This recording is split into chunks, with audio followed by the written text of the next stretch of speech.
Nota 10 está on em mais um sabadão de estudos, dando aquele gás para você que está se preparando para o Enem 2024. Gente, vocês sabem que uma parte muito importante nessa reta final é exercitar o que nós já aprendemos ao longo de todos os meses de estudo. Por isso, uma dica que eu sempre dou é que vocês peguem as provas das edições passadas do Enem para respondê-las. Assim fica mais fácil saber quais assuntos você precisa melhorar o seu desempenho. Tá bom. E se assim como eu você tem dificuldade em física, pode ficar tranquilo que o professor Lucas Martins vai nos ajudar a responder questões de elétrica na nossa primeira aula de hoje. E aí, galerinha, estamos aqui de volta, professor Lucas Martins, com mais uma aulinha de física. Pessoal, na aula de hoje nós vamos continuar os nossos conteúdos que iniciamos nas aulas anteriores, sendo que na aula de hoje nós iremos focar na resolução de algumas questões recorrentes na nossa prova do Enem. Então vamos lá. Nossa primeira questão, uma questão do Enem 2021. A questão diz o seguinte: cientistas da Universidade de New South Wales, na Austrália, demonstraram em 2012 que a lei de Ohm é válida mesmo para fios finíssimos, cuja área da secção reta compreende alguns poucos átomos. A tabela apresenta a área e comprimento de alguns dos fios construídos, respectivamente com as mesmas unidades de medida. Considere que a resistividade mantém-se constante. Então, está dizendo que nós vamos ter uma resistividade. Galera, resistividade ela é uma constante que nós teremos na nossa eletrodinâmica, tá bom? Que um fio vai ter. Para todas as geometrias, uma aproximação confirmada pelo estudo. As resistências elétricas dos fios em ordem crescente são... Galera, ele quer saber aqui, qual vai ser a resistência elétrica de cada um desses fios, mas ele quer que nós colocamos aqui em ordem crescente, ou seja, da menor resistência para maior, tá bom? Então vamos lá. A gente percebe que aqui é uma questão de eletrodinâmica. Essa questão ela está trabalhando, pessoal, o conteúdo de resistores. Para ser mais preciso, ele está falando um resistor que vai ficar em função do seu comprimento e da sua área. Pegou uma questão, fala de resistor, fala de comprimento, fala de área em eletrodinâmica, então nós vamos aplicar, galera, a lei de Ohm. E para ser mais preciso, aqui nós iremos ter a segunda lei de Ohm. E a nossa segunda lei de Ohm ela é enunciada da seguinte forma: a resistência vai ser igual à resistividade, representado por essa constante ρ, vezes o comprimento do fio dividido pela área. Então, essa é a nossa segunda lei de Ohm. Segunda lei de Ohm. Nessa nossa segunda lei de Ohm, a gente percebe que a resistência é diretamente proporcional ao comprimento do fio.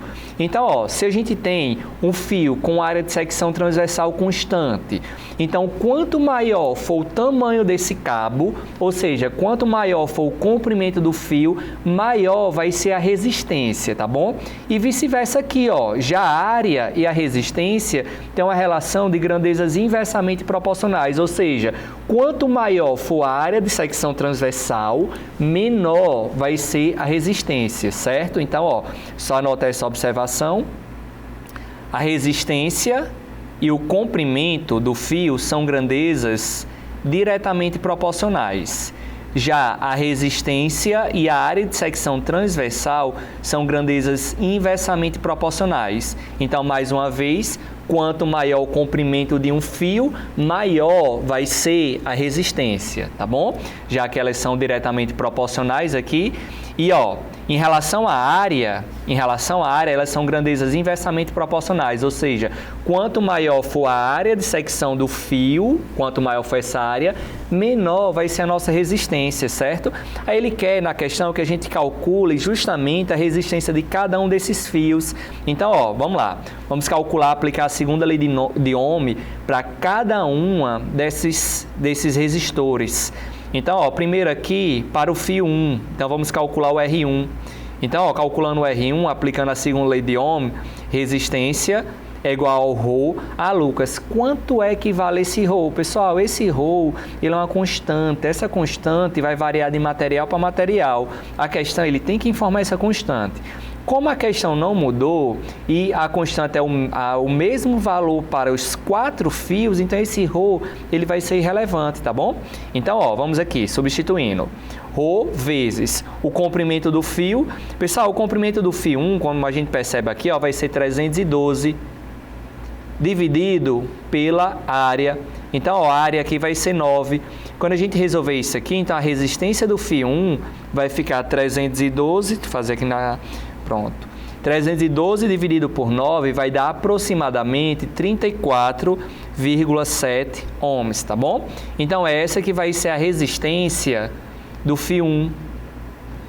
Vamos calcular agora a mesma coisa, sendo que para o fio 2. Então, ó, aplicando a segunda lei de Ohm, para o fio 2, a mesma equação aqui, ρ vezes comprimento dividido pela área, tá bom? Lembrando, essa resposta aqui, ó, fica em função de ρ, tá bom? Que é a nossa resistividade. Então, ó, calculando a resistência 2, vai ficar igual a ρ, não sei quanto é que vale, vezes o comprimento do fio 2, o comprimento do fio 2, ó, é 47, dividido pela área. E a área do fio 2, a tabelinha, diz aqui, ó, que vai ser 4. Então, quando a gente dividir aqui, ó, 47 dividido por 4 vai dar aproximadamente 11,75. Então, ó, essa vai ser a resistência do fio 2, 11,75 ρ vezes a nossa unidade, que é o nosso ohm.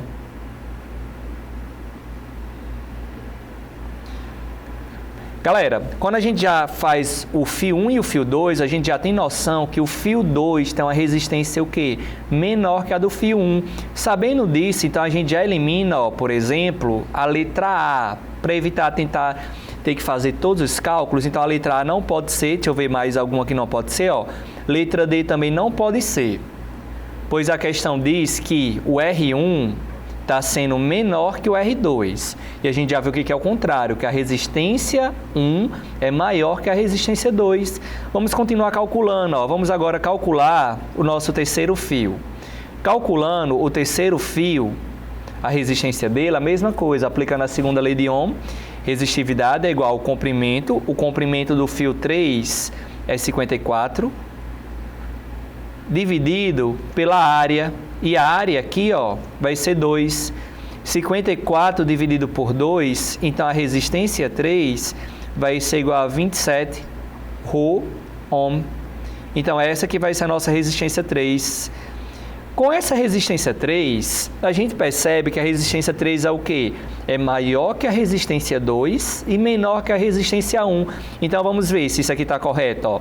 Se a gente observar aqui, na letra B, ele está dizendo que a resistência 3 é maior que a resistência 1. E isso está o quê? Errado, tá bom? É o contrário. A resistência 1 é maior que a resistência 3. E na letra E, ele está dizendo que a resistência 3, ó, é menor que a resistência 2. A gente já viu que a resistência 3 não é menor que a resistência 2, pelo contrário, é maior. Então a letra E está errado, tá bom? Então a gente já chega na conclusão que a nossa resposta correta é letra C. Mas vamos calcular aqui, ó, a resistência 4, só para formalizar aqui a 4. Calculando a resistência 4 e aplicando a segunda lei de Ohm, nós vamos ter aqui, ó, que vai ser ρ vezes o comprimento do fio 4, ó, é 106, dividido pela área de secção transversal, que é 1. Então, ó, a resistência 4 vai ficar igual a 106 ρ ohms.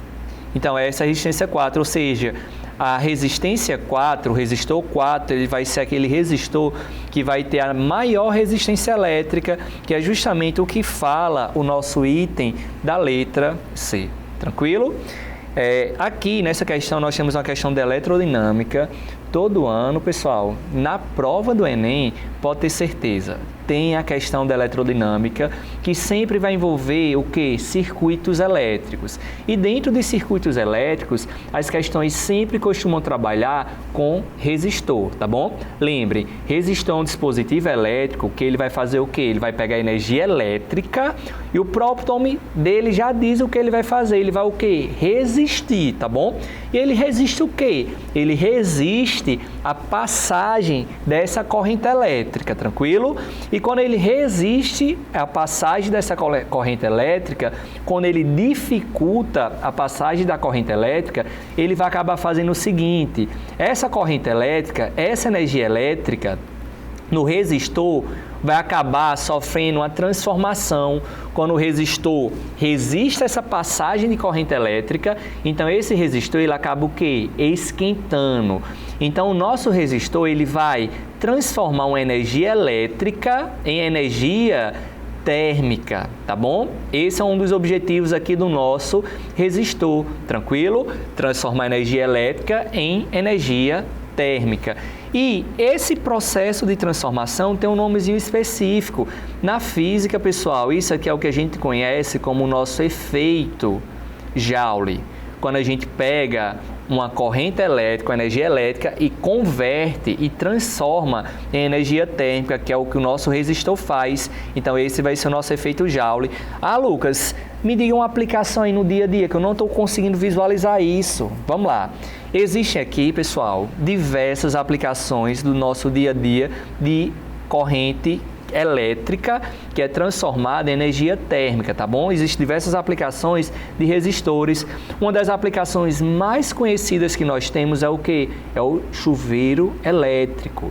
O chuveiro elétrico, dentro dele, nós vamos ter uma resistência, tá bom?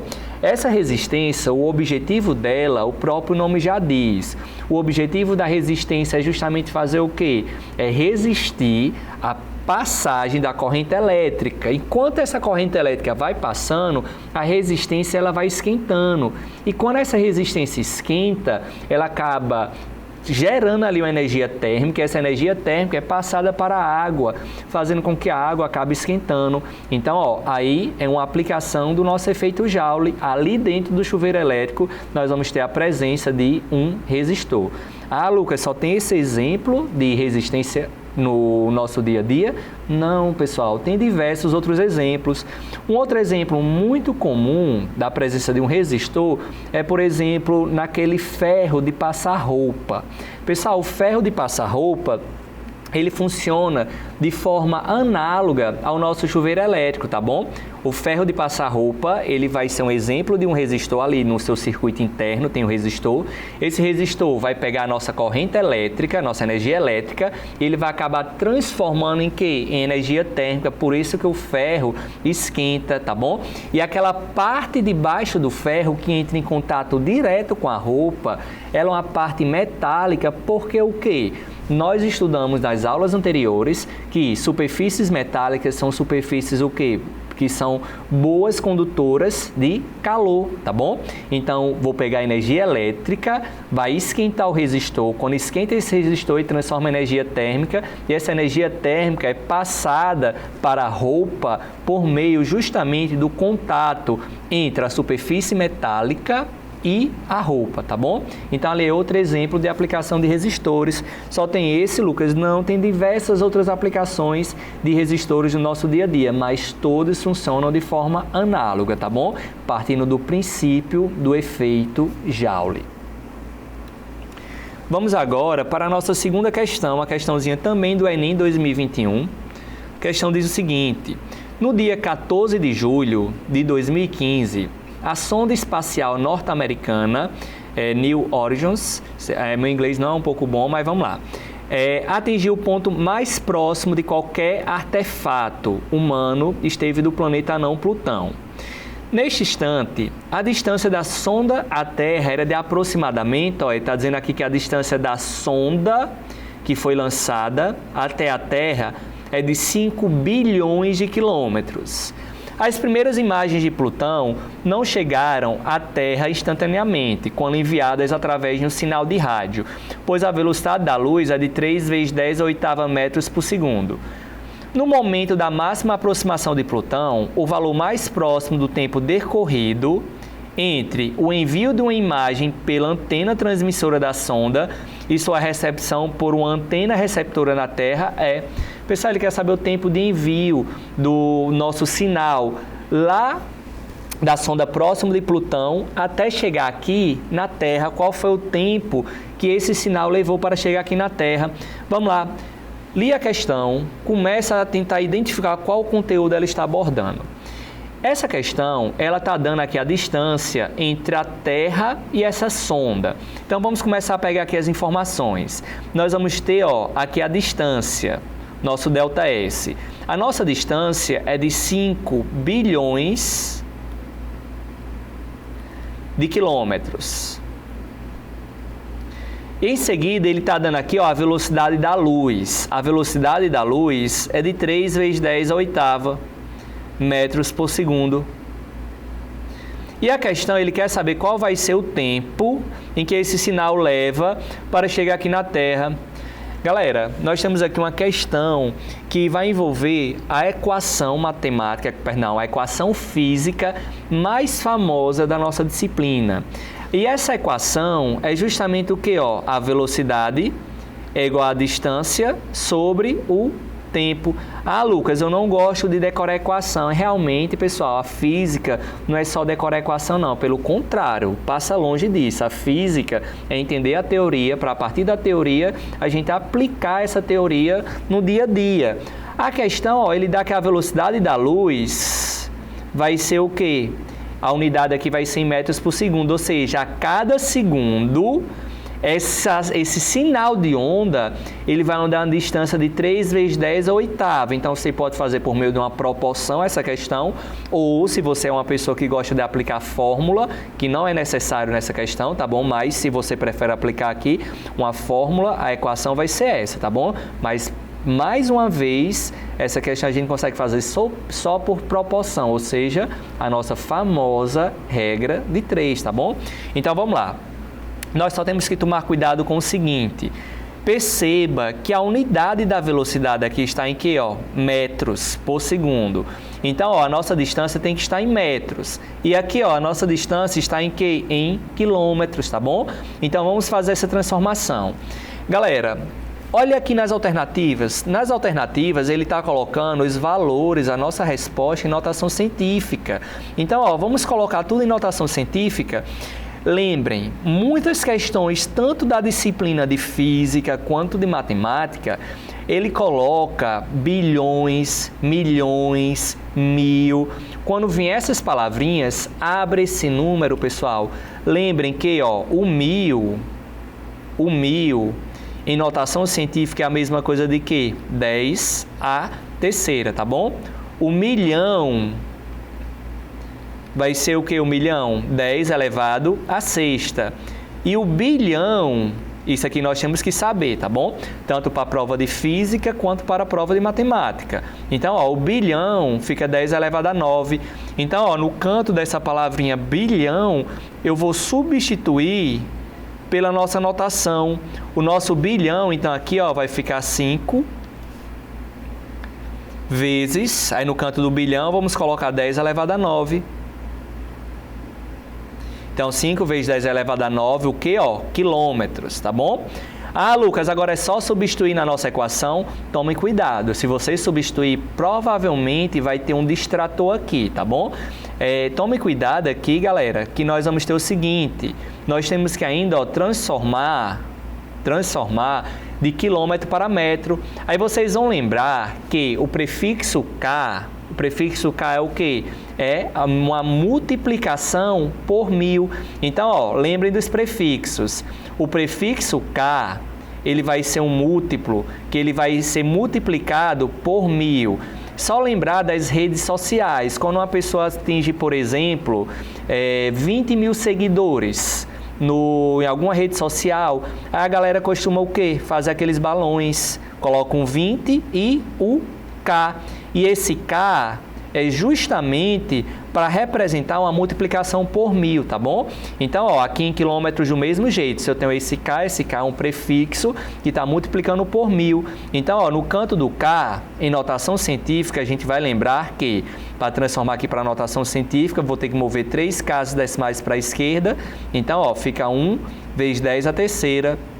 Ou seja, em notação científica, o K é só substituir por 10 à terceira. Então, aqui vai ficar 5 vezes 10 elevado a 9, vezes no canto do K, vou colocar aqui, ó, um 10 à terceira. E vai sobrar só o metro, tá bom? Aí, ó, multiplicação de mesma base, a gente faz o quê? Repete a base e somos expoentes. Então, ó, 9 mais 3, aqui vai ficar 12. Então, essa que vai ser a nossa distância entre a sonda e a Terra. Galera, lembrando, aqui eu fiz passo a passo a nossa transformação, mas você pode fazer direto. Na verdade, você deve fazer direto. Se você percebeu isso aqui, já faz direto para ganhar tempo, tá bom? Então, ó, vamos agora aplicar a nossa relação. Velocidade é igual a distância sobre o intervalo de tempo. A velocidade, a questão deu que a velocidade é 3 vezes 10 à oitava metros por segundo, igual a distância, que é 5 vezes 10 elevado a 12 metros. Só apagar aqui. 5 vezes 10 elevado a 12 metros, dividido pelo intervalo de tempo. Aí, ó, nós vamos fazer aqui meio com meio, extremos com extremos. Então, isso aqui vai ficar 3 vezes 10 à oitava metros, igual, esse S, galera, da unidade, ó, tá dividindo, passa para o outro lado multiplicando. Então, fica 5 vezes 10 elevado a 12 metros vezes segundo. Lembrando, se você não quiser nem mais ficar colocando a unidade, não tem problema. A gente já colocou as unidades tudo direitinho, tá bom? É porque eu gosto sempre de sair fazendo as contas com as unidades, para não esquecer a unidade final. Então, ó, corta 1 metro nos dois lados. Ah, aqui, ó, ficou faltando só multiplicar pelo tempo. Só apagar aqui. Então, ó, quando a gente fez meio com meio, extremos com extremos, então, ó, ficou 3 vezes 10 à oitava metros vezes o intervalo de tempo, quando a gente faz aqui a multiplicação cruzada. Então, ó, nós vamos ter aqui vezes o intervalo do tempo, é igual a 5 vezes 10 elevado a 12 metros vezes segundos. Pessoal, 3 vezes 10 elevado a 8 está multiplicando, passa para o outro lado dividindo. Então, ó, nós vamos ter aqui 5 vezes 10 elevado a 22, ou perdão, a 12. 3 vezes 10 a 8 está multiplicando, passa dividindo. Aí, ó, quando a gente fizer essa divisão aqui, realizar essa divisão, 5 dividido por 3 vai dar aproximadamente 1,7. Então, nosso intervalo de tempo aqui, ó, vai ser 1,7 vezes. Aí, ó, nós vamos lembrar lá da matemática que divisão de mesma base, nós iremos fazer o quê? Divisão de mesma base, conserva a base e subtrai os expoentes. Expoente de cima menos o de baixo. Então, ó, iremos conservar a base aqui, base 10, e iremos subtrair os expoentes. Expoente de cima que é 12, menos o de baixo que é 4. Então, ó, essa que vai ser a nossa resposta. O intervalo de tempo vai ser 1,7 vezes 10 elevado a 4 segundos. Então, esse que vai ser o tempo que vai demorar para o sinal de rádio chegar da sonda que está vizinho a Plutão até a Terra. Então, resposta letra D. Tranquilo, galera? Então, isso aqui foi uma questãozinha de cinemática. Para ser mais preciso, uma questão que envolve o cálculo de velocidade média, tá bom? Essa equaçãozinha aqui, lá em movimento uniforme. Vamos aqui, galera, para a próxima questão. Próxima questão é a questãozinha do Enem 2023. Nessa questão, ele diz o seguinte: uma concessionária é responsável por um trecho de 480 quilômetros de uma rodovia. Então, ó, esse vai ser o comprimento total da nossa rodovia. Nesse trecho foram construídas 10 praças de pedágio. onde funcionários recebem os pagamentos nas cabines de cobrança. Então, ó, nesse trecho de 480 quilômetros, nós vamos ter um total de 10 praças de pedágio. Ou seja, o motorista ele vai ter que parar 10 vezes para poder fazer o pagamento, realizar o pagamento do pedágio, tá bom? Onde funcionários recebem os pagamentos nas cabines de cobrança. Também existe o serviço automático, em que os veículos providos de um dispositivo passam por uma cancela que se abre automaticamente, evitando filas e diminuindo o tempo de viagem. Segundo a concessionária, o tempo médio para efetuar a passagem em uma cabine é de 3 minutos. Então, ó, o tempo que a pessoa vai passar em uma cabine de pedágio vai ser de 3 minutos. Então, galera, pense comigo. Se ele vai passar durante essa viagem por 10 cabines de pedágio, e em cada cabine ele vai gastar quantos minutos? 3, né? Então, nas 10 cabines, ele vai gastar um total aí de que, ó, só fazer 10 cabines vezes 3 minutos em cada cabine. Então, ó, só para pagamento de pedágio, ele vai gastar aí 30 minutos da sua viagem, tá bom? Aí ele continua falando o seguinte: as velocidades máximas permitidas na rodovia são 100 km para veículos leves e 80 km por hora para veículos de grande porte. Considere um carro e um caminhão viajando, ambos com velocidades constantes. Ou seja, se é velocidade constante, se o carro está a 100 km por hora, ele vai passar a viagem todinha aí com a média de 100 km por hora, tá bom? Iguais às máximas permitidas. E que somente o caminhão tem um serviço automático de cobrança. Comparando ao caminhão, quantos minutos a menos o carro leva para percorrer toda a rodovia? Pessoal, então vamos lá. Ele quer comparar aqui na questão o caminhão com o carro, o tempo gasto por cada um. Então, ó, vamos ter que calcular aqui o tempo gasto primeiro aqui pelo carro. Então, ó, o tempo gasto pelo carro vai ser o seguinte: a gente sabe a velocidade do carro. A velocidade do carro vai ser de 100 km por hora. Nós sabemos a distância percorrida por esse trecho. Nesse trecho, a distância percorrida vai ser de quanto? Ó, 480 quilômetros. Então, ó, 480 quilômetros. E a questão quer saber qual vai ser o tempo que ele vai gastar. Então, ó, só aplicar aqui a nossa equação, nossa relação de velocidade média é igual à distância percorrida sobre o intervalo de tempo. Então, a velocidade média do carro é de 100 km por hora. A distância que o carro percorre é de 480 km sobre o intervalo de tempo. Iremos fazer aqui meio com meio, extremos com extremos. Lembrem, denominador não aparece, vai ser 1. Então, quando fizer aqui a multiplicação cruzada, a nossa distância, o nosso tempo vai ficar 480 dividido por 100. Quando a gente dividir aqui, então, ó, o carro ele vai gastar um tempo total aí de 4,8 horas, tá bom? Galera, porém, tome cuidado, esse tempo de 4,8 horas é o tempo que ele vai ficar no trecho todo. Vocês lembram que eu falei que ele vai gastar mais o que, ó? 30 minutos nas paradas de pedágio. Então, ó, nós temos que somar, além dessas 4,8 horas, nós iremos ter que somar mais os 30 minutos que ele vai gastar nas paradas com pedágio, tá bom? Detalhe, a questão que é a resposta, ó, em minutos. Então, todas as unidades têm que estar em minutos. Aqui, ó, já está bonitinha, não preciso mexer com isso. Mas aqui o tempo do carro está em horas, vamos transformar para minutos. Aí nós iremos lembrar que 1 hora, o nosso prefixo H, 1 hora vale quanto? Vale exatamente 60 minutos. Então, onde tem o nosso H, eu vou substituir por 60, ou poderia multiplicar direto, tá bom? Então, aqui vai ficar 4,8 vezes o H, ó, que é 60. Quando a gente multiplicar aí, 4,8 vezes 60, quando fizer essa multiplicação, vai ficar 288 minutos. Então, esse vai ser o tempo gasto pelo carro durante essa viagem. Agora, nós iremos ter que calcular o tempo do caminhão. Então, ó, calculando o tempo do caminhão, Do mesmo jeito, velocidade do caminhão é igual à distância percorrida pelo caminhão sobre o intervalo de tempo. O caminhão vai estar com uma velocidade constante de 80 km por hora, que a questão falou. A distância percorrida vai ser 480 dividido pelo intervalo de tempo.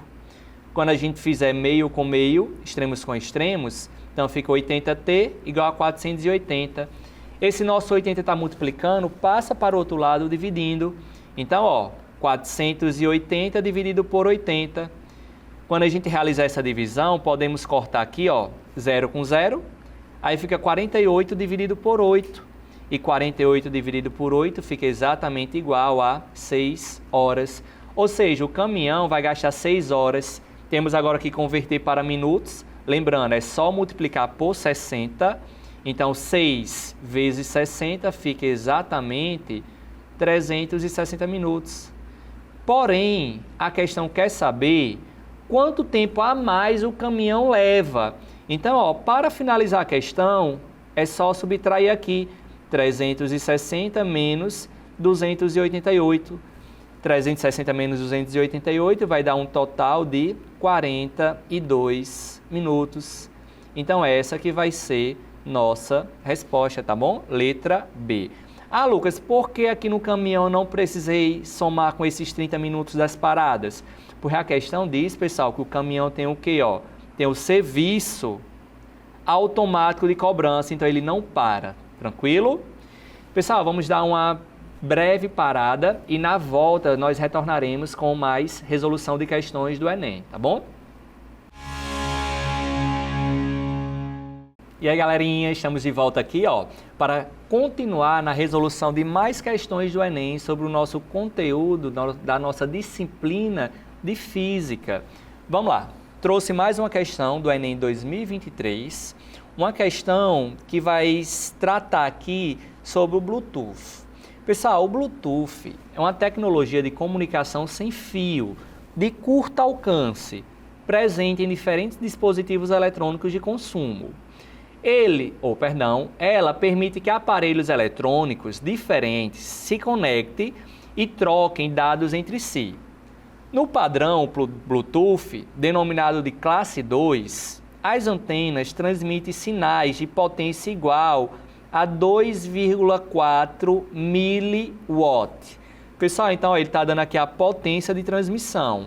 A potência de transmissão, então, ó, vai ser 2,4 mW. Lembrando, no Sistema Internacional, unidade de medida de potência é o watt. Ah, Lucas, esse Mzinho pequeno do lado esquerdo é o quê? Galera, lembrem, quando aparecem letrinhas ao lado da nossa unidade de medida, então eles são o que nós conhecemos como prefixo. Cada prefixo tem um valor padrão e nós temos que saber esses valores. Então, ó, só para relembrar aqui, já eu continuo a questão. Lembrem, o prefixo mili, ele vai ser representado por um Mzinho minúsculo e ele vai ter uma notação de 10 a menos 3, tranquilo? O prefixo micro, representado por essa letrinha grega, e ela vale 10 a menos 6. O prefixo nano, da nossa famosa nanotecnologia, vai ser um prefixo com a letra N, e ele vai ter uma representação de 10 elevado a menos 9, tá bom? Em notação de base 10. Já esses aqui são os prefixos de submúltiplos, ou seja, são prefixos em que o nosso valor é um valor muito pequeno, tá bom? Na casa dos decimais, 0,000, tá bom? Já os prefixos multiplicativos, como nós estudamos na questão anterior, nós vamos ter aqui, ó, o quilo, que vale uma multiplicação por 1000, que é 10 a terceira. Nós vamos ter o mega, que é uma multiplicação por 1 milhão, que vai ser o nosso 10 a sexta. Nós iremos ter o giga, que é uma multiplicação por bilhão, que é o nosso 10 elevado a 9, tá bom? Então, vamos continuar aqui a resolução da questão. Então, ele diz, ó, que essa tecnologia vai ter uma potência igual a 2,4 mW e possibilitam conectar dois dispositivos distanciados até 10 metros. Considere que essas antenas se comportam como fontes pontiformes que emitem ondas eletromagnéticas esféricas. Pessoal, se é onda eletromagnética esférica, ó, as ondas elas vão se propagar em todas as dimensões, tá bom? Então, se eu tenho uma fonte emissora nesse ponto, ela, ó, vai se propagar fazendo aqui um formato de uma esfera, tranquilo? Ó, aqui também vou ter a propagação no formato esférico, de boa? Aí ele continua falando o seguinte, e que a intensidade do sinal é calculada, então ele está dizendo aqui como é calculada a intensidade do sinal. É calculada pela potência por unidade de área. Galera, essa questão do Enem 2023, ela foi muito boa, porque ó, ela já deu aqui a relação física de como a gente calcula a intensidade. Então, ó, a intensidade vai ser calculada pela potência, a questão já afirmou, ó, potência por. Pessoal, essa preposição por, aqui na nossa matemática, na nossa física, dependendo da contextualização, no caso aqui contextualização de relações, então ó, ela vai ser uma divisão. Então ó, potência por unidade de área, então vai ser a nossa potência sobre a área, tranquilo? Então ó, calculando aqui a intensidade dessa onda aí vai ser a potência. A potência a questão já deu, ó, 2,4 miliwatts. Aí vamos continuar aqui, ó. Considere 3 como valor aproximado para π. Para que o sinal de Bluetooth seja detectado pelas antenas, o valor mínimo de sua intensidade em watt por metro quadrado é mais próximo de... Galera, então, ó, ele quer a unidade da intensidade em watt por metro quadrado. O watts aqui, ó, é a nossa potência. Ah, Lucas, mas aqui tem um mzinho, lembra? O mzinho, como nós estudamos no início da aula, o mzinho é um prefixo que vale quanto? 10 a menos 3. Então, iremos substituir aqui, ó, 2,4 vezes o mzinho, que nós já sabemos que vai ter um valor de 10 a menos 3, watt, sobre a área. Ah, Lucas, como é a área aí? Vamos lá, nós temos que lembrar lá da matemática como é que a gente calcula a área. Lucas, isso é a área de um círculo, né? Eu lembro lá, ó, que a área de círculo é πr ao quadrado. Pessoal, a área de círculo realmente é πr ao quadrado, porém lembre, o círculo é uma figura plana, em 2 dimensões. E a questão deixou bem claro aqui que isso aqui vai se propagar em uma região que esférica. Então, nós temos que calcular a área de uma esfera. Aí nós iremos lembrar que a área da esfera é 4 vezes π vezes r ao quadrado, tá bom? É o nosso 4πr ao quadrado. Então, ó, no canto da área, nós iremos substituir aqui por 4πr ao quadrado. Aí, ó, só substituir os nossos valores. Então, a intensidade vai ficar 2,4 vezes 10 elevado a menos 3 watts sobre 4 vezes o π. Pessoal, o π a questão pediu para considerar, ó, sendo 3, vezes o raio. O raio é o raio de alcance dessa esfera. Então, ó, na questão ele diz que pode conectar 2 dispositivos distanciados até 10 metros. Então, se eu tenho um dispositivo aqui, outro aqui, eles podem ter uma distância de até 10 metros. Então, ó, o raio aqui vai ficar 10 ao quadrado. Então, ó, nossa intensidade vai ficar 2,4 vezes 10 elevado a menos 3, dividido por 4 vezes 3 vai dar 12, vezes 10 elevado a 2. Galera, agora ó, só faz o seguinte, para facilitar a nossa conta, nós iremos pegar essa vírgula aqui, iremos mover para a direita para ficar um número inteiro. Então, ó, quando a gente move a vírgula para a direita, nós iremos lembrar que na notação científica, quando a gente move a vírgula para a direita, o nosso sinal do expoente faz o quê? Diminui, tá bom? E quando a gente move a vírgula para a esquerda, o sinal do expoente aumenta. Então, ó, quando a gente mover aqui a vírgula, a nossa intensidade vai ficar 24 vezes 10 elevado a menos 2 watts sobre 12 vezes 10 elevado a... Perdão, pessoal, aqui, ó. Perdão. Aqui, ó, eu movi para a direita, tá bom? A vírgula, se eu movo para a direita, então nosso expoente tem que diminuir. Diminuir como eu movi só uma vez, então eu tenho que diminuir um número no nosso expoente. Aí lembra que o expoente está negativo. Então, ó, quando eu faço menos 3, eu vou diminuir um número, menos 3 com menos 1. Sinais iguais faz o quê? Soma e conserva o sinal. Então, ó, 3 com 1, 4. Conservando o sinal, fica menos 4. Então, aqui ó, vai ficar menos 4. E aqui embaixo fica 12 vezes 10 elevado a 2. Então, a nossa intensidade vai ser 24 dividido por 12, vai ficar o 2. Aí, ó, divisão de mesma base, conserva a base e subtrai os expoentes. Expoente de cima, menos 4, menos o expoente de baixo, que é um 2 positivo. Aí, ó, menos com menos fica o quê? Mais, né? Então, a nossa intensidade vai ficar exatamente 2 vezes 10 elevado a menos 6 watt metro quadrado. Então, essa que é a nossa resposta, nossa letra A. Tranquilo? De boa? Questãozinha do Enem do ano passado, tá bom?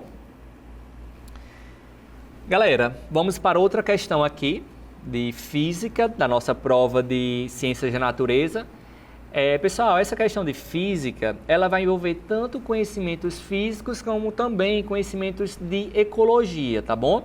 Como a prova do Enem, ela é uma prova que ela correlaciona as disciplinas, então essa questão aqui ela é classificada tanto uma questão da nossa disciplina de física quanto da disciplina de biologia. Mas vamos lá, nós iremos conseguir resolver tranquilamente aqui, ó.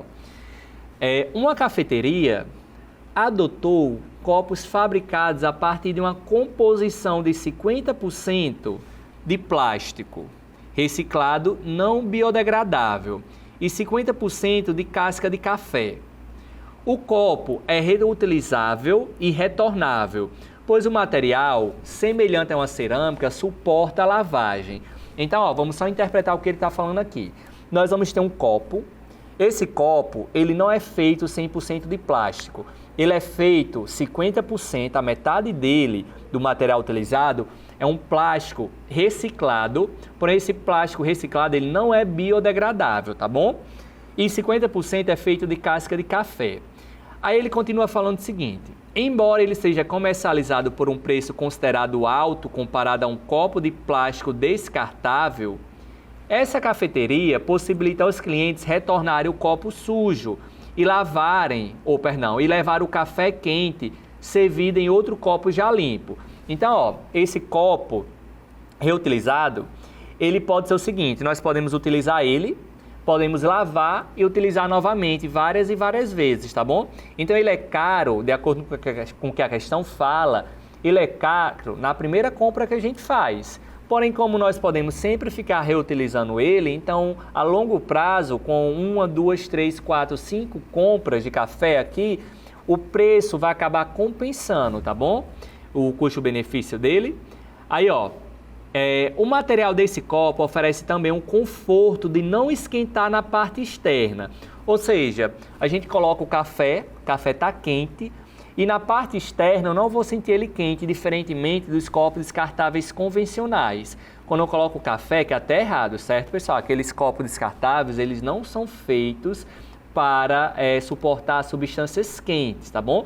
Aqueles copos plásticos comum descartável, aqueles copos eles são para substâncias geladas, tranquilo? Ah, Lucas, por que não são aconselhados para substâncias quentes?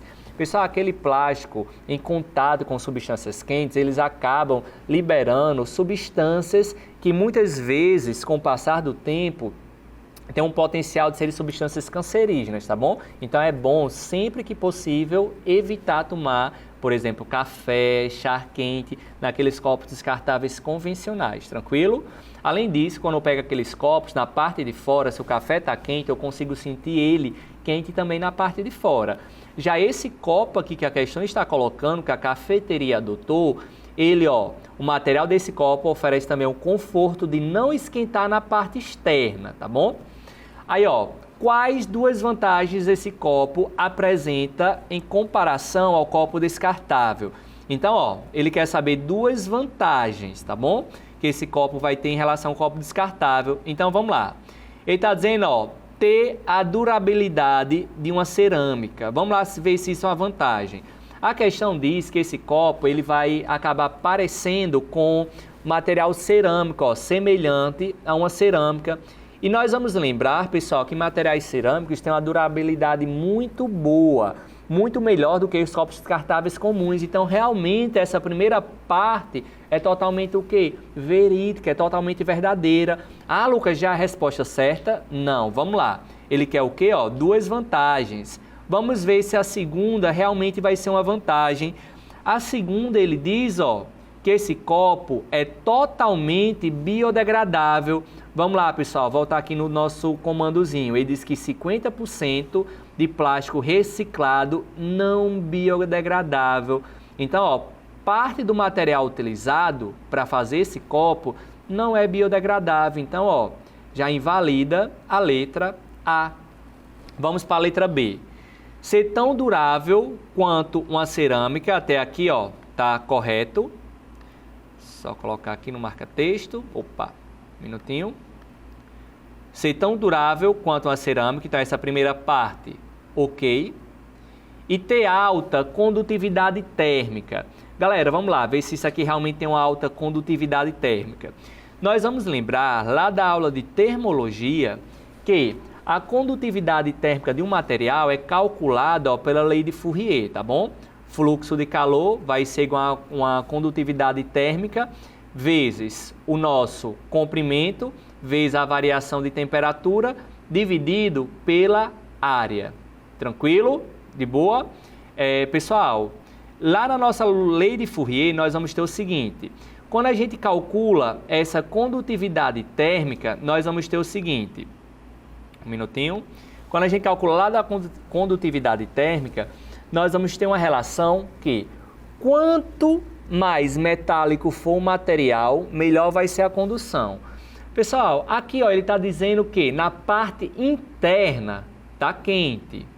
Na parte externa vai estar quente? Não, né? Se na parte externa não vai estar quente, então o fluxo de calor aqui no copo para a parte externa é um fluxo bom, alto, ou é um fluxo baixo? Galera, se o calor não chega aqui no outro lado, então ó, o fluxo de calor aqui está sendo um fluxo de calor o quê?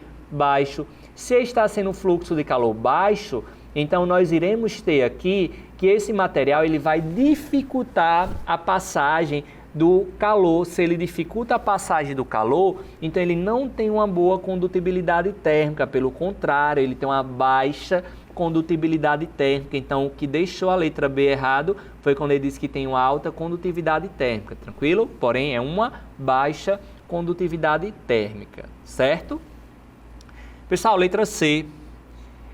Ser um mau condutor térmico e aumentar o resíduo biodegradável na natureza. Vamos lá. Ele é um mau condutor térmico, até aqui, ok. Ó, e ele diz aumentar o resíduo biodegradável na natureza. Galera, como ele quer vantagem, então isso aqui, ó, aumentar o resíduo biodegradável da natureza. Esse copo, em relação aos copos descartáveis, esse copo ele não é 100% biodegradável, tá bom? Então ele aqui, ó, vai acabar não tendo isso como uma vantagem, certo? Letra D. Ter baixa condutividade térmica, até aqui, perfeito, a gente já viu que esse copo vai ter uma baixa condutividade térmica e ele, ó, vai reduzir o resíduo não biodegradável na natureza, tá bom? Então, ó, a letra D está totalmente correta. Esse copo, como a metade dele é biodegradável, então, ó, que é a casca de café, então ele vai acabar reduzindo a quantidade de substâncias não biodegradáveis na natureza, em vez do copo ser totalmente de plástico, certo? Então, resposta correta, letra D. Tranquilo? Pessoal, vamos aqui para a nossa próxima questão. A questão diz o seguinte: ao sintonizar uma estação de rádio AM, o ouvinte está selecionando apenas uma dentre as inúmeras ondas que chegam à antena receptora do aparelho. Essa seleção acontece em razão da ressonância do circuito receptor com a onda que se propaga. O fenômeno físico adotado no texto é dependente de qual característica da onda? Pessoal, vamos lá. A questão está falando de ressonância. Falou de ressonância, nós temos que lembrar que isso vai ser relacionado a qual fenômeno físico vai ser relacionado, qual característica. Então, ó, a ressonância, ela é relacionada com a nossa frequência, tá bom? Resposta letra C. Ah, Lucas, mas por quê? Vamos lá, tentar visualizar aqui, ó. Nós vamos ter aqui um aparelho de rádio. Pessoal, esse aparelho de rádio, nós vamos ter as antenas metálicas. Quando a gente tem aqui as antenas metálicas, essas antenas metálicas, elas vão estar captando as ondas de rádio que vão estar sendo liberadas por onde esse rádio se encontra, tá bom? Pessoal, essas ondas de rádio, elas tentam captar as ondas que vão estar sintonizadas com a frequência que ela foi colocada. Então, quando a gente está lá no aparelho de rádio, quando a gente vai movendo a frequência que a gente quer escutar, por exemplo, eu quero escutar com uma frequência de 1000 Hz. Então, ó, essa antena aqui, ela vai captar com maior intensidade as frequências de 1000 Hz. Então, ó, eu vou ter aqui 3 ondas.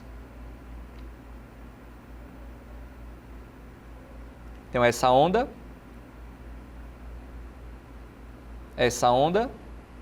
e essa outra onda. Nós vamos lembrar que nós estudamos nas aulas anteriores que a frequência é o número de oscilações em um certo intervalo de tempo, tá bom? Aqui, ó, essa onda A, B e C. Essa onda A, ela tem uma oscilação mediana, oscilação número de ciclos, tá bom? Aqui eu estou considerando que todas estão no mesmo intervalo de tempo. A onda B, se vocês observarem, nós temos poucas oscilações. E a onda C, em um mesmo intervalo de tempo, nós temos o quê? Muitas oscilações. Então, a frequência da onda C é maior que a frequência da onda A, que por sua vez é maior que a frequência da onda B. Então, vamos lá. Eu vou falar aqui que essa onda B vai ter uma frequência de 500 Hz. Vou falar que a frequência da onda A é uma frequência de 1000 Hz. E vou falar que a frequência da onda C vai ser uma frequência de 1500 Hz. Pessoal, essa rádio aqui, ó, do nosso exemplo, ele está sintonizada em qual frequência? Vai estar sintonizada em frequências de 1000 Hz. Então, ó, essas ondas de 500 Hz e de 1500 Hz que chegam nessa rádio, ela vai acabar o quê? Vai acabar não sintonizando com elas, pois ela está programada aqui para receber uma frequência de 1000 Hz. Então, ela vai acabar, ó, captando essa onda aqui de 1000 Hz. Tranquilo? Pessoal, é por isso que existe também o perigo das rádios piratas. As rádios piratas, elas são rádios que elas não pagam pela licença. As rádios legalizadas, elas pagam para operarem em uma frequência pré-estabelecida. Por exemplo, uma rádio A, ela está pagando o direito dela usar a frequência de 1000 Hz. Então, se na cidade tem uma rádio pirata que não paga, que não tem esse direito de colocar na frequência de 1000 Hz, então se essa rádio pirata, por exemplo, começa a emitir ondas na frequência de 1000 Hz, então esse rádio que está programado para receber a frequência de 1000 Hz, ele vai acabar gerando o quê? Uma interferência, pois eu vou ter uma rádio pirata aqui, e essa rádio pirata que também está emitindo onda de 1000 Hz, ela vai acabar interferindo na sintonização de ondas que esse rádio está programado para receber, tá bom? É por isso que rádios piratas, elas acabam prejudicando as rádios legalizadas, pois elas acabam prejudicando, colocando na mesma frequência que o rádio vai emitir, tranquilo? Então, ó, o fenômeno físico de ressonância está relacionada à característica da onda de frequência, tranquilo? Pessoal, então a gente finaliza aqui. Na próxima aula continuaremos com mais resolução de questões da nossa prova de física de natureza, tá bom? Do nosso Enem. Até a próxima. Tchau, tchau.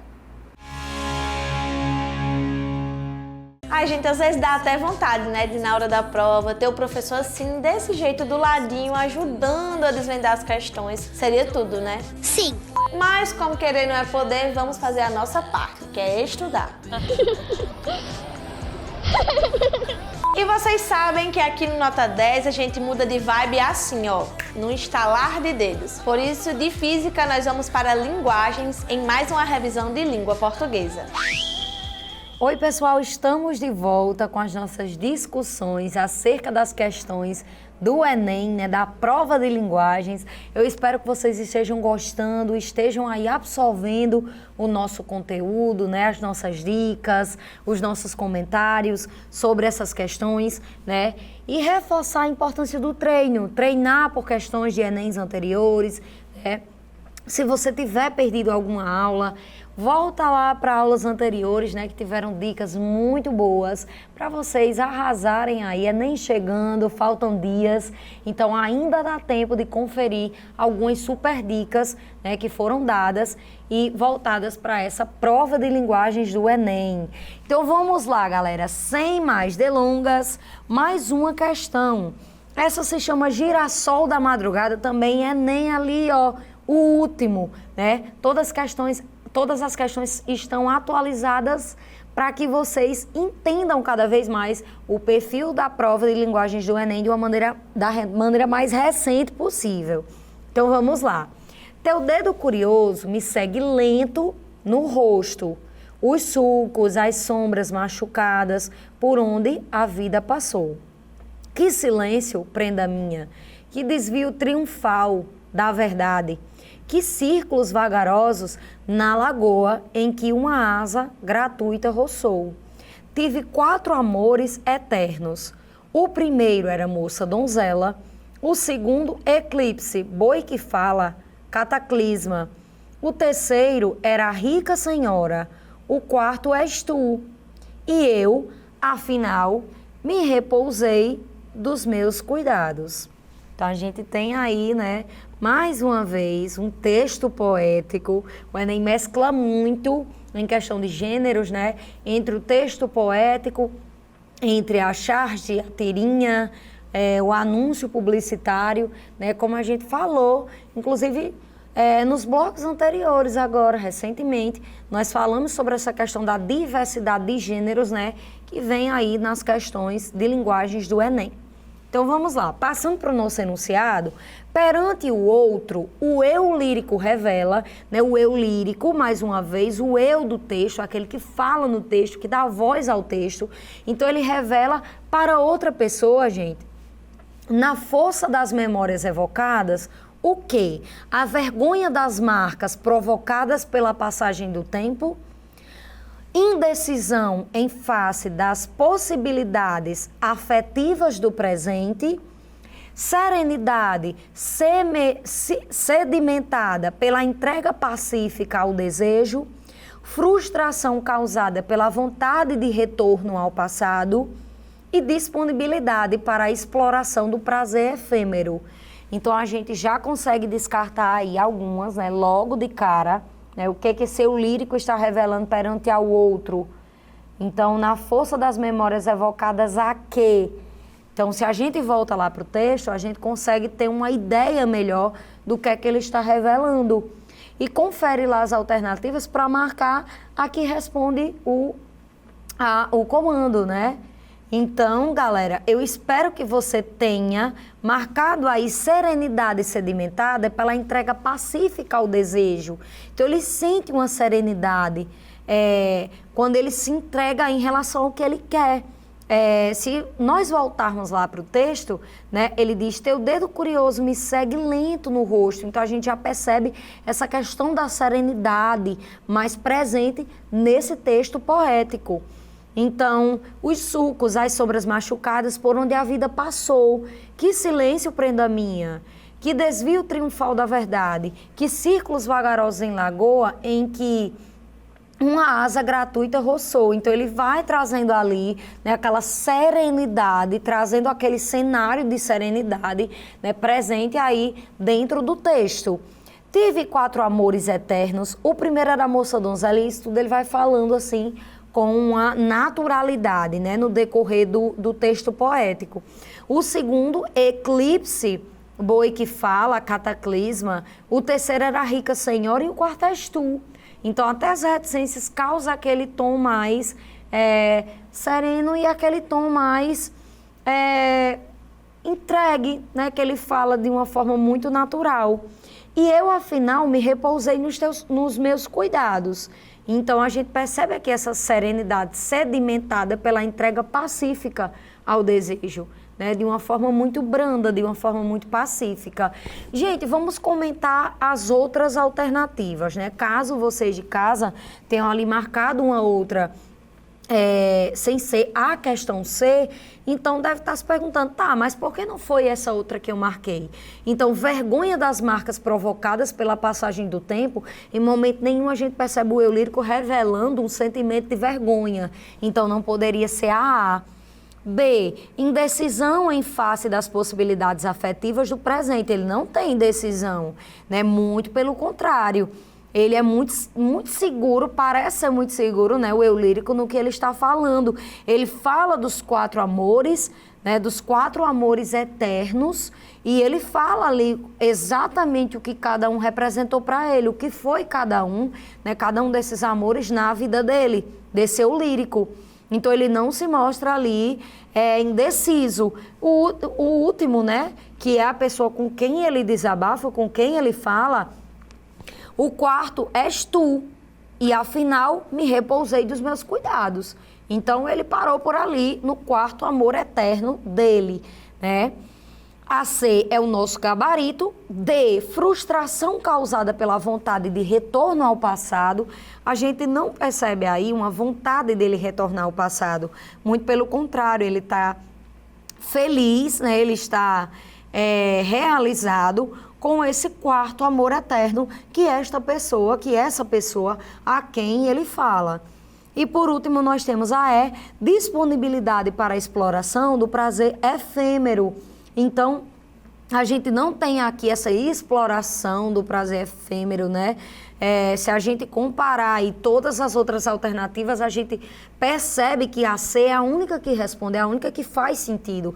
Essa serenidade lá presente desde as primeiras linhas do texto poético até o final, né? Presente no texto como um todo. Serenidade sedimentada pela entrega pacífica ao desejo. Acontece de maneira muito natural, né? Ele estava ciente, ele não estava indeciso, ele se entregou de uma maneira pacífica ao que ele estava sentindo pelos quatro amores eternos, né? Então, espero que você tenha acertado essa questão, né? Sempre que tem uma questão que traz ali um texto mais poético, os alunos costumam falar, mas professor, é muito difícil o entendimento daquela questão. Então, vamos treinar, vamos entender cada vez mais o que é que pede, né? Aquela questão que traz ali um perfil mais poético. Então, tá sempre tentando, gente, fazer com que você entenda a ideia principal do texto, do poema, né? A ideia principal expressa pelo eu lírico, né? Então, mais ou menos, fica entre esses objetivos aí, essas questões do Enem, de linguagens, que traz aqui esse perfil mais poético, certo? Que traz ali aquele perfil mais poético. Então, vamos lá para outra questão, né? Também muito boa para que a gente discuta, entenda um pouco mais o Enem, né? Entenda cada vez mais o Enem. Então, aqui nós temos, ainda daquela vez, pude constatar a bizarrice dos costumes que constituíam as leis mais ou menos constantes do seu mundo. Ao me aproximar, verifiquei que o senhor Timóteo, gordo e suado, trajava um vestido de franjas e lantejoulas que pertencera à sua mãe. O corpete descia-lhe excessivamente justo na cintura. E aqui e ali rebentava através da costura um pouco de carne aprisionada, esgarçando a fazenda e tornando o prazer de vestir-se, aquele modo, uma autêntica espécie de suplício. Movia-se com lentidão, meneando todas as suas franjas e abandonando-se vigorosamente com um desses leques de madeira de sândalo, o que o envolvia numa enjoativa onda de perfume. Não sei direito o que colocara sobre a cabeça. Assemelhava-se mais a um turbante ou um chapéu sem abas, de onde saíam vigorosas mechas de cabelos alourados. Como de costume, seu também, trazia o rosto pintado e para isto, bem como para suas vestimentas, apoderara-se de todo o guarda-roupa deixado por sua mãe. Também em sua época famosa pela extravagância com que se vestia, o que, sem dúvida, fazia sobrecair-lhe um nariz enorme, tão característico da família Menezes. Então, uma crônica, certo, gente? Muito fácil de compreender, né? Se você estiver atento à leitura, aos mecanismos linguísticos aí que ela traz. Então, pela voz de uma empregada da casa, a descrição, a gente percebe também que é uma crônica muito descritiva, né? A todo tempo vem descrevendo aí como estava o personagem, né? Como estava a roupa, se estava apertada, o que a roupa tinha, o vestido tinha franjas, o vestido tinha lantejoulas, né? Então, como era o senhor Timóteo, né? O que ele fazia com aquela roupa, como estava o rosto, né? O que ele colocava na cabeça. Então, de fato, uma crônica muito descritiva, né? Que a gente também já falou sobre a tipologia descritiva, né? Quando falamos de gêneros e tipologias. Então, aqui a gente percebe uma descrição muito presente. A descrição de um dos membros da família exemplifica a renovação da ficção urbana nos anos de 1950. Aqui observada na... Então, vamos lá, galera. Vamos compreender o comando. Pela voz de uma empregada da casa, né, que está narrando o texto, a descrição de um dos membros da família exemplifica a renovação de uma ficção urbana, lá dos anos 1950. Então, essa renovação da ficção urbana, ela está presente por meio de quê, certo? Observada na opção por termos de expressões de sentido ambíguo, então, essa renovação da ficção urbana nos anos de 1950 ocorreu por meio de expressões que possuem ali um duplo sentido, né, que possuem esse duplo sentido, esse sentido ambíguo. B, crítica social inspirada pelo convívio com os patrões, pela descrição impressionista do fetiche do personagem, presença de um foco narrativo de caráter impreciso, ambiência de mistério nas relações entre familiares. Então, a gente tem aqui um comando bem direto e alternativas muito simples, né, de serem analisadas. Algumas fazendo ali sentido, ligação com o texto, outras não. Aquelas que não fazem ali ligação nenhuma com o texto, a gente já descarta de cara, né, para que a gente não perca tempo analisando essas questões, né, até porque a gente já falou em aulas anteriores sobre a estrutura da prova de linguagens e a gente percebe que são muitas questões, então a gente não pode perder tanto tempo em uma questão só, né? Por isso é tão importante esses treinos que a gente faz aqui para entender o perfil da prova de linguagens e que a gente entenda aquelas alternativas, né? Já de cara, já se acostume treinando em casa e que a gente não perca tanto tempo lá no dia da prova mesmo, certo? Então, a gente já consegue eliminar aqui algumas de cara e espero que você já tenha achado a opção correta, aquela que responde ao comando. No caso, a C, descrição impressionista do fetiche do personagem. Né? A gente percebe aqui que o senhor Timóteo, por se vestir desse jeito, com as roupas herdadas pela sua mãe, né, de uma maneira muito peculiar para a época, né, a gente percebe aí que a voz da empregada da casa que está narrando aí essa crônica extremamente descritiva, a gente percebe o quanto essa descrição, na descrição, ela está impressionada com o fetiche do personagem, né? Com o fetiche que o senhor Timóteo tinha de se vestir daquele jeito. Então, o gabarito aí seria a alternativa C. Não seria a A, certo? Opção por termos e expressões de sentido ambíguo. Não é isso que faz com que haja uma renovação na ficção urbana dos anos de 1950. Não é isso, né? Não é essa presença de sentido ambíguo. Então, isso já faz com que a gente exclua a alternativa A. Na B, a gente tem crítica social inspirada pelo convívio com os patrões. Pessoal, a gente não tem aqui uma crítica social inspirada pelo convívio com os patrões, né? Nós temos aqui uma relação, sim, de patrão, né? E por ter o relato ter sido exposto aí pela empregada da casa, mas a gente não tem essa crítica social, né, inspirada pela funcionária ter convivido com o patrão. Então, descartaríamos também a alternativa B. A D, né, já que a C é o nosso gabarito, presença de um foco narrativo de caráter impreciso. A gente consegue saber se o texto aqui está sendo narrado em primeira pessoa ou em terceira pessoa, então a gente tem o foco narrativo muito bem definido, né? A gente percebe aqui um foco em terceira pessoa. Então, descartaríamos a D logo de cara, seria uma delas, né, que a gente já colocaria ali para escanteio na primeira leitura. E a E, ambiência de mistério das relações entre familiares. A gente não percebe aqui essa relação direta entre familiares, né? O que pode causar até uma certa dúvida é porque fala que o vestido, né, de franjas de lantejoulas, que estava sendo usado por senhor Timóteo, era aquele herdado pela mãe. Mas a gente não percebe uma ligação direta, uma relação direta entre os familiares, o que nos faz eliminar a alternativa E, né? E mais uma vez a gente comprova que a correta seria a alternativa C, descrição impressionista do fetiche do personagem. É uma questão muito fácil aí para a gente gabaritar, né? E que também faz com que a gente perceba que o Enem, mais uma vez, não é aquele bicho de 7 cabeças, viu, galera? Espero que vocês façam uma boa prova, que vocês consigam aí a nota desejada, né? E lembre-se, é importante a gente dar uma pausa aqui antes de passar para a próxima questão, para lembrá-los que você não é só uma prova. O Enem é uma prova muito importante, né? Mas você é bem mais que ela.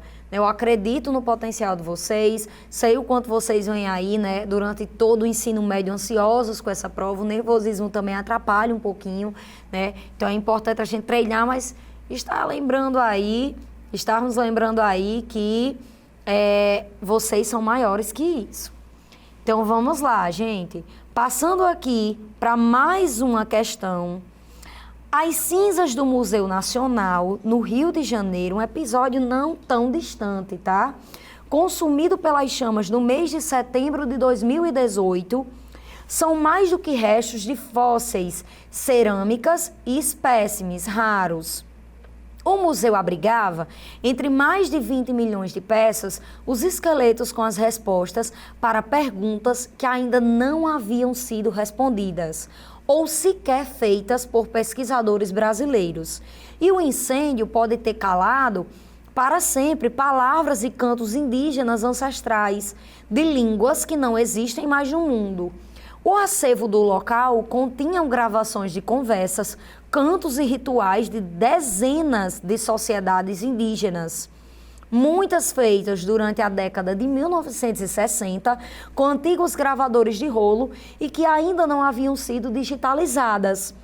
Alguns dos registros abordavam línguas já extintas, sem falantes originais ainda vivos. Abre aspas, a esperança é que outras instituições tenham registro dessas línguas. Fecha aspas, diz a linguista Marília Facó Soares, a pesquisadora que trabalha com os índios Ticuna, o maior grupo da Amazônia brasileira, crê ter perdido parte do seu material. Abre aspas novamente, né, para citação direta. Terei que fazer novas viagens de campo para recompor meus arquivos, mas obviamente não dá para recuperar a fala de nativos já falecidos, geralmente os mais idosos. Fecha aspas, né? Lamenta a linguista Marília Facó Soares. Então a gente passa aqui para o comando, onde diz: a perda dos registros linguísticos no incêndio do Museu Nacional tem impacto potencializado, né? Uma vez que, então, teve um incêndio, já é muito grave, mas a potencialização desse problema, gente, seria pelo quê, certo? Exige a retomada das pesquisas por especialistas de diferentes áreas. Então, seria esse o fato que potencializa podemos chamar de desastre, né? Desastre ocorrido ali no incêndio do Museu Nacional. Representa danos irreparáveis à memória e à identidade nacionais. Impossibilita o surgimento de novas pesquisas na área. resulta na extensão da cultura dos povos originários e inviabiliza o estudo da língua do povo ticuna. Então aqui, pessoal, a gente consegue, certo, de cara identificar que representa danos irreparáveis à memória e à identidade nacionais, né? A gente não vai potencializar o problema pelo fato de que os pesquisadores precisam retomar pesquisas. Não seria isso, né? Seria até a nossa alternativa absurda. Representa danos irreparáveis à memória e à identidade nacionais? Sim, são algo irreparáveis, no final, algo que não tem mais como a gente ter novamente. No finalzinho do texto ela até deixa claro, né? Não dá para recuperar a fala de nativos já falecidos, geralmente os mais idosos, e ela lamenta isso. Não podia ser a ser, impossibilita o surgimento de novas pesquisas na área, isso não é um empecilho para que pesquisem, né, sobre essa questão, sobre o que eles vinham pesquisando e divulgando lá no Museu Nacional. E invisibiliza o estudo da língua do povo ticuna. Não é isso que vai fazer com que parem os estudos acerca do povo, da língua do povo ticuna, né? Então, mais uma vez, gabarito, alternativa C. Espero que você tenha acertado. Um grande beijo e até a nossa próxima aula. Oi, pessoal, estamos de volta com mais questões do Enem, certo? Iremos dar continuidade aos nossos treinos em relação a essas questões de linguagens, né? Mais uma vez reforço que são questões bem atuais e que servem para que a gente treine um pouquinho e entenda o perfil da prova de linguagens do Enem, certo? Espero que vocês estejam gostando, que vocês estejam aí se familiarizando com a prova, né? Para aqueles que não têm tanto hábito de vir respondendo as questões ali durante o ano, né? Então ainda dá tempo de conferir várias dicas que foram dadas aí em aulas anteriores, né? Então vamos lá para a resolução de mais uma questão. Gente, o texto diz o seguinte: mandioca, macaxeira, aipim e castelinha são nomes diferentes da mesma planta. Semáforo, sinaleiro e farol também significam a mesma coisa. O que muda é só o hábito cultural de cada região. A mesma coisa acontece com a língua brasileira de sinais, Libras. Embora ela seja a comunicação oficial da comunidade surda no Brasil, existem sinais que variam em relação à região, à identidade e até ao gênero de quem se comunica. A cor verde, por exemplo, possui sinais diferentes no Rio de Janeiro, Paraná e São Paulo. São os regionalismos na língua de sinais.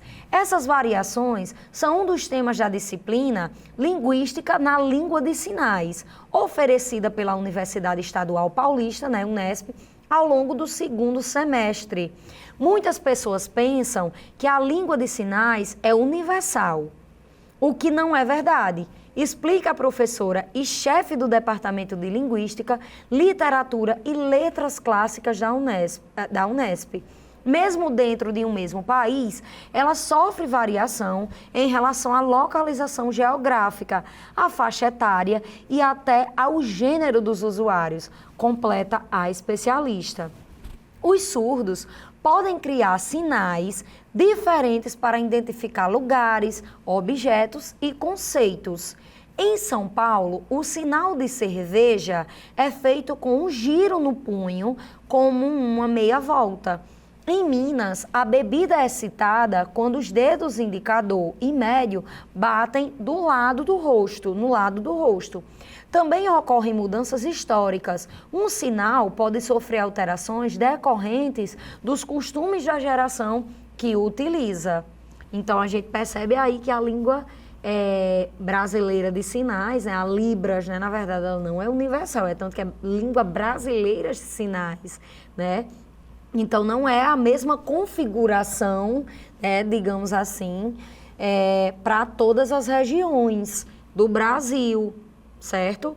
Ela não é universal e também não é a mesma para todo o Brasil, né? Apesar de ser língua brasileira de sinais, vai mudar ali de acordo com a região. Então, um texto muito fácil, certo? De identificarmos o seu objetivo, né? explicou ali a questão dessa mudança, né, de uma região e outra, que a língua não é universal, mudança aí na configuração de um sinal para o outro, né, dentro da Libras. Enfim, nesse texto, a língua brasileira de sinais, né, a Libras, então um comando bem direto para que você consiga responder aí de uma forma bem objetiva. Passa por fenômenos de variação linguística, como qualquer outra língua, apresenta variações regionais, assumindo novo sentido para algumas palavras, sofre mudança estrutural, motivada pelo uso de sinais diferentes para algumas palavras. D, penúltima, diferencia-se em todo o Brasil, desenvolvendo cada região a sua própria língua de sinais e é ininteligível, para parte dos usuários em razão das mudanças de sinais motivadas geograficamente. Então, a gente tem aí algumas alternativas que pode fazer com que a gente pense, essa é a certa. Mas se a gente analisar bem, pessoal, a língua brasileira de sinais tem algumas que vocês acham que é aquela famosa pegadinha, né? Porque é a verdadeira, mas apresenta aquele porém. E algumas a gente já consegue descartar de cara. Então, eu espero que você tenha identificado que nesse texto, a língua brasileira de sinais, ela passa por fenômenos de variação linguística como qualquer outra língua, certo? Então, aqui, a gente volta para discutir o porquê não das outras alternativas. Vamos lá, pessoal, não seria a B. Apresenta variações regionais, assumindo novo sentido para algumas palavras, né? Então, não é um novo sentido, é uma nova configuração. A gente precisa ter muito cuidado com isso aí. Apresenta variações regionais? Sim, mas assumindo novo sentido para algumas palavras? Não. Pode mudar ali a configuração, mas o sentido da palavra é a mesma. Se a gente voltar para o texto, a gente percebe aqui que a palavra cerveja, né, o sinal de cerveja, em São Paulo é feito com um giro do punho, como uma meia volta. E em Minas, a bebida é citada quando os dedos indicador e médio batem no lado do rosto. Então, o sentido da palavra cerveja é o mesmo, que vai mudar é a configuração. O que não faz com que a gente marque a alternativa B, né? Sabendo já que o gabarito é a alternativa A. D, diferencia-se... pulamos a C. Sofre mudança estrutural motivada pelo uso de sinais diferentes para algumas palavras. Pessoal, sofre mudança estrutural, né? Não percebemos ali uma mudança estrutural motivada pelo uso de sinais diferentes para algumas palavras, né? Então, a mudança estrutural da língua não acontece motivada pelo uso de sinais diferentes em algumas palavras, não, né? Também não é a língua como um todo que se modifica de região para região, certo? Como em qualquer outra língua, vai mudar ali algumas palavras, enfim. E a D diferencia-se em todo o Brasil, desenvolvendo cada região a sua própria língua de sinais, não a língua brasileira de sinais. Pode mudar ali alguma palavra ou outra, mas cada região não possui a sua própria linguagem de sinais, certo? Então, essa poderia ser até considerada uma das alternativas absurdas. É ininteligível para a parte dos usuários em razão das mudanças de sinais motivadas geograficamente. Então, bem semelhante a essas outras que a gente acabou de discutir, né? Comprovando mais uma vez que a alternativa correta seria a A. Passa por fenômenos de variação linguística como qualquer outra língua, né? Então, é tanto que se a gente volta lá para o iniciozinho do texto, a gente consegue essa resposta muito clara. O enunciado está nos dando a resposta. Mandioca, macaxeira, aipim e castelinha são nomes diferentes da mesma planta. Semáforo, sinaleiro e farol também significam a mesma coisa. O que muda é só o hábito cultural de cada região. Então, ele diz aí que a língua portuguesa, dependendo da região, vai mudar alguns significados de algumas palavras, né? Mas não o significado da coisa, né? A que se refere. Então, o iniciozinho do texto já nos dá a resposta, né? De que a língua brasileira de sinais, quando muda a configuração, passa por fenômenos de variação linguística como qualquer outra língua, certo? Então, espero que você tenha gabaritado essa questão. Alternativa A. Mais uma questão, dessa vez nós temos dois textos, mais dois textos bem curtos, né? Mais uma vez voltados para a questão mais poética. Então, o primeiro é Alegria, Alegria. O sol nas bancas de revista me enche de alegria e preguiça. Quem lê tanta notícia, eu vou. Por entre fotos e nomes, os olhos cheios de cores, o peito cheio de amores vãos, eu vou. Por que não? Por que não? Então, aí um trechinho, né, da música Alegria, Alegria, de Caetano Veloso. Li aqui, gente, mas no ritmozinho da música de Caetano, né? Por que não? Por que não? Não sei vocês. Na 2, a gente tem aqui o texto Anjos Tronchos. Uns anjos tronchos do Vale do Silício, desses que vivem no escuro em plena luz. Disseram, vai ser virtuoso no vício, das telas dos azuis mais do que azuis. Agora a minha história é um denso algoritmo que vende e venda a vendedores reais. Neurônios meus ganharam novo, outro ritmo e mais, e mais, e mais, e mais, e mais. Então, a gente tem aí, né, mais um trechinho de uma música, textos bem poéticos, né? O Enem faz muito isso. Agora, música, né, gente? Um outro gênero que eu não lembro da gente ter discutido em questões anteriores.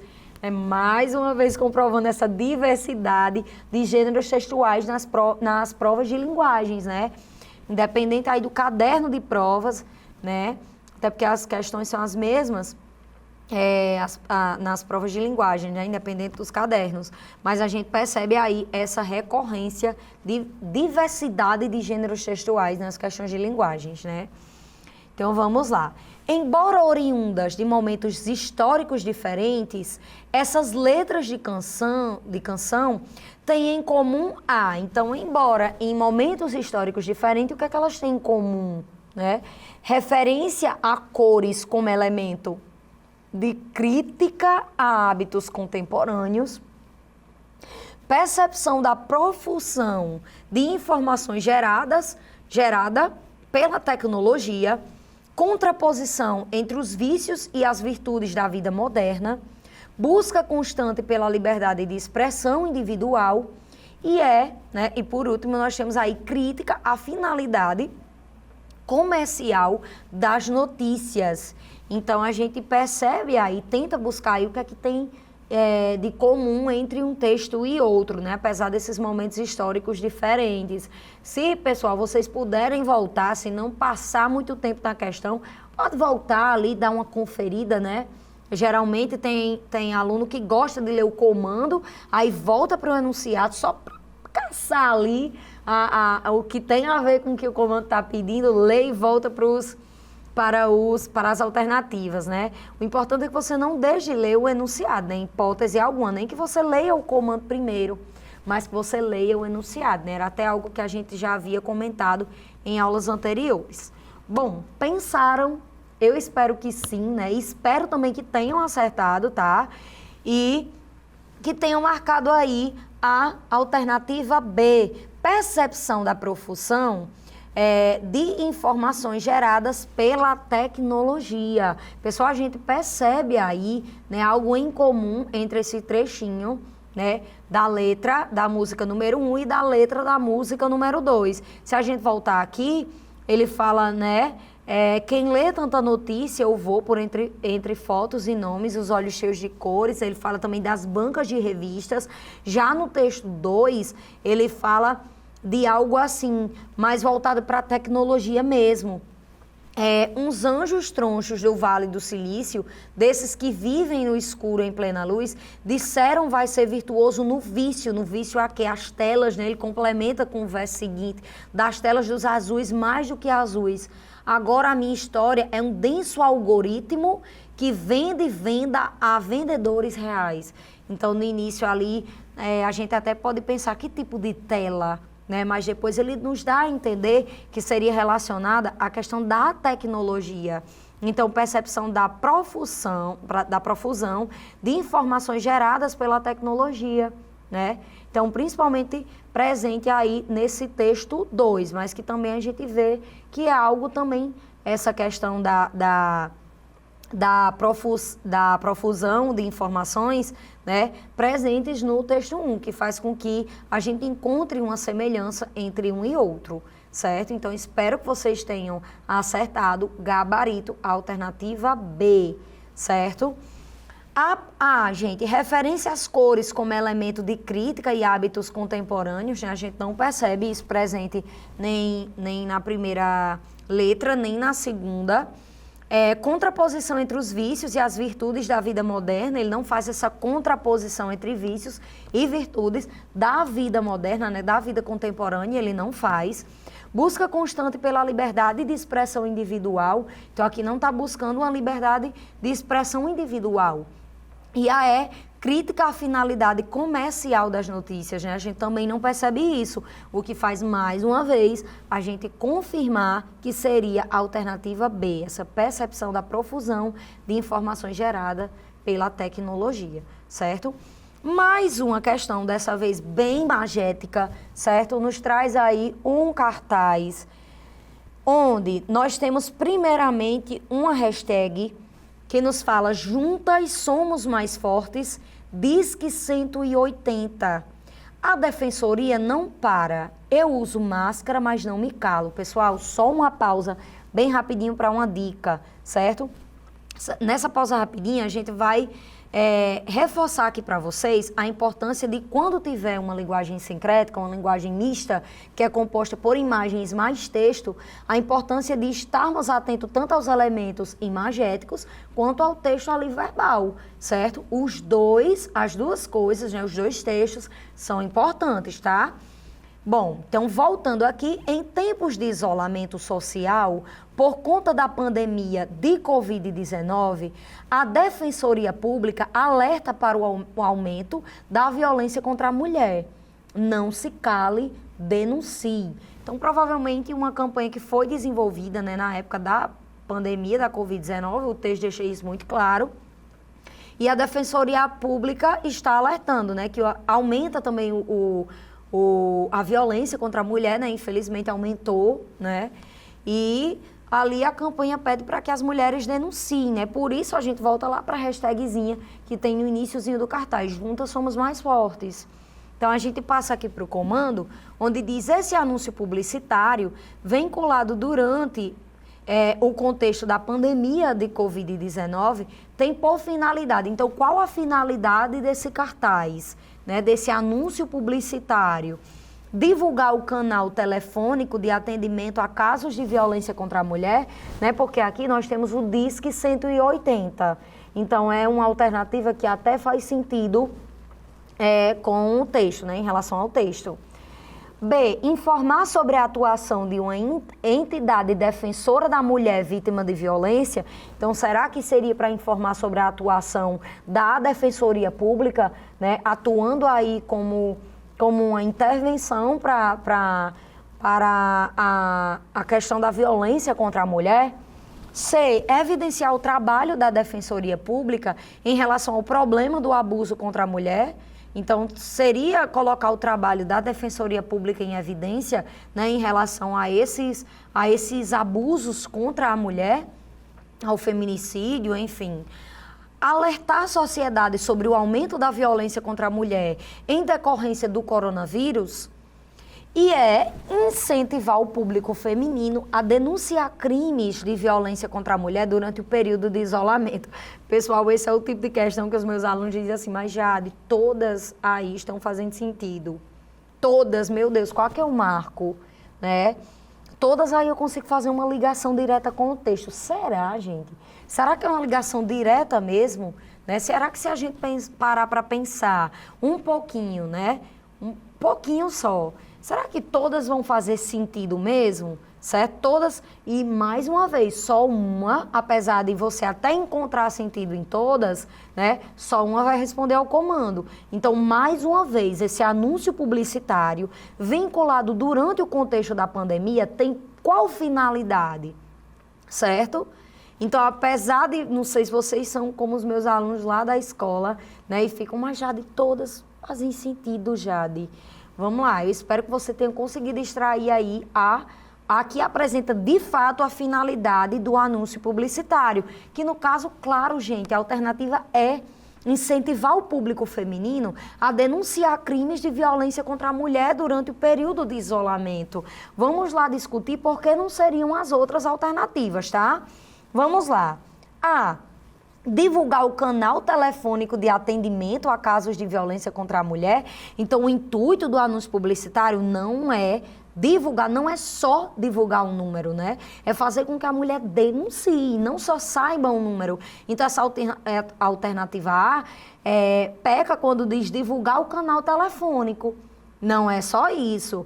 Pode até divulgar o canal telefônico, né? Ter esse propósito também. Mas o propósito maior não é divulgar o canal telefônico. E sim fazer com que a mulher, ela denuncie, né? Que haja um tipo de denúncia em relação a essa questão da violência contra a mulher. B. Informar sobre a atuação de uma entidade defensora da mulher vítima de violência. Pessoal, o que está em evidência aqui não é a Defensoria Pública. Não é um anúncio publicitário para enaltecer, né, para dar espaço, para dar visibilidade e evidenciar o trabalho da Defensoria. Cita a Defensoria dizendo que ela alerta para o número, para o aumento, né, dos casos de violência contra a mulher na época de pandemia. Mas, de longe, o anúncio publicitário não é para evidenciar esse trabalho da Defensoria, né? Não é o foco. Então, vamos lá. D. Alertar a sociedade sobre o aumento da violência contra a mulher em decorrência do coronavírus. Então, vamos lá. A decorrência do aumento foi por conta do coronavírus ou foi por conta do isolamento, né? Que as mulheres estavam mais tempo em casa com seus parceiros e foi identificado mais casos por conta disso, né? Porque o que essa D nos deixa, nos faz entender, né? Nos faz compreender, é que a decorrência foi por conta do coronavírus, do vírus. E não foi por conta do vírus, né, pessoal? Foi por conta do isolamento, do tempo maior em casa e, consequentemente, né, do aumento maior de casos, né, da percepção de um número maior de casos, né? Como a mulher ficava mais em casa, foi percebido aí que elas estavam passando por mais maus tratos ainda, né? Quem já sofria esse tipo de maus tratos, né, infelizmente. Então, essa D tem aí esse erro quando fala que é em decorrência do coronavírus. E, claro, o nosso gabarito, o cartaz, ele tem esse foco, né? Ele tem essa finalidade e esse objetivo, que era incentivar o público feminino a denunciar crimes, né? E é crime, crimes de violência contra a mulher durante o período de isolamento. Lembrando que esses crimes de violência contra a mulher, ele se encaixa em vários viés, né? Psicológico, físico. Então, não importa se não chegou a ser uma violência física, né? O crime, ele se encaixa desde a violência psicológica, que também é uma violência muito séria, muito preocupante, né? Então, esse seria o objetivo do anúncio publicitário, né? Da campanha do cartaz, incentivar o público feminino a denunciar esses crimes, certo? Espero que vocês tenham acertado, né? Que você tenha aí percebido que muitas ali, apesar de parecer fazer sentido, elas estavam ali para fazer com que você identificasse que uma delas, apesar de ter ali um certo sentido, apresentava alguma incoerência, tá? Passando aqui para mais uma questão, a questão se chama migalhas, e nós temos mais uma vez, tá, galera, um texto bem poético. Entre a toalha branca e um bule de café, seria inapropriado dizer eu não te amo mais. Era necessário algo mais solene, um jardim japonês, para as perdas pensadas, um noturno de tempestade para arrebentar de dor. uma praia de pedras para chorar, em silêncio, uma cama alta, para o incenso da despedida, uma janela dando para o abismo. No entanto, você abaixa os olhos e recolhe lentamente as migalhas de pão sobre a mesa posta para dois. Então, um texto bem profundo, né? Bem poético, bem profundo. E o seu comando nos pergunta o seguinte: nesse poema, a representação do sentimento amoroso recupera a tradição lírica, mas se ajusta à visão contemporânea ao...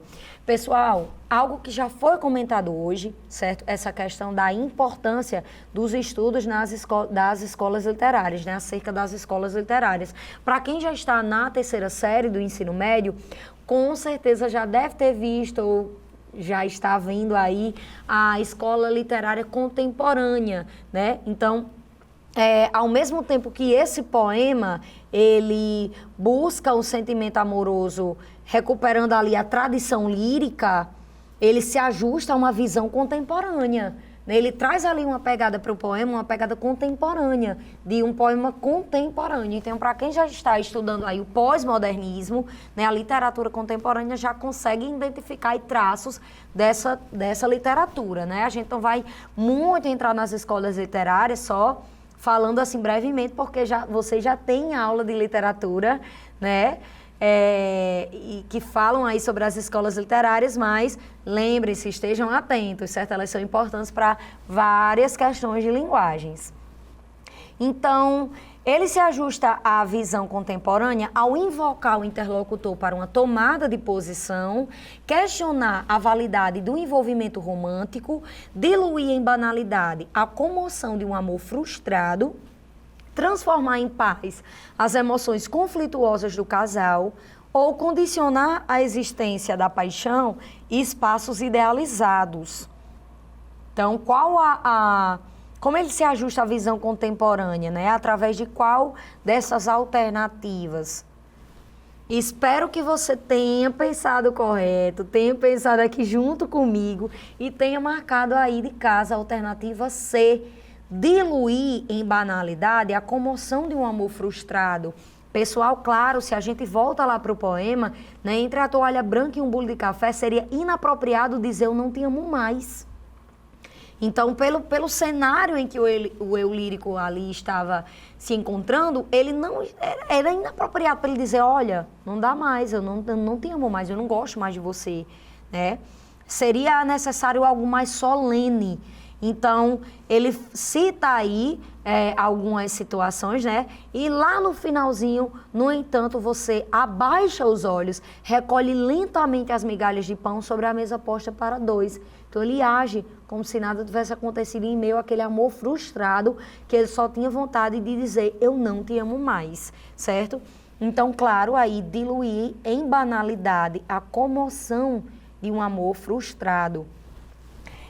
Não seria galera, invocar o interlocutor para uma tomada de posição, né? Ele não faz isso com o interlocutor. Questionar a validade do envolvimento romântico, ele não está questionando isso. Transformar em paz as emoções conflituosas do casal. Será que traz paz mesmo, né? Será que ele está trazendo paz para ele?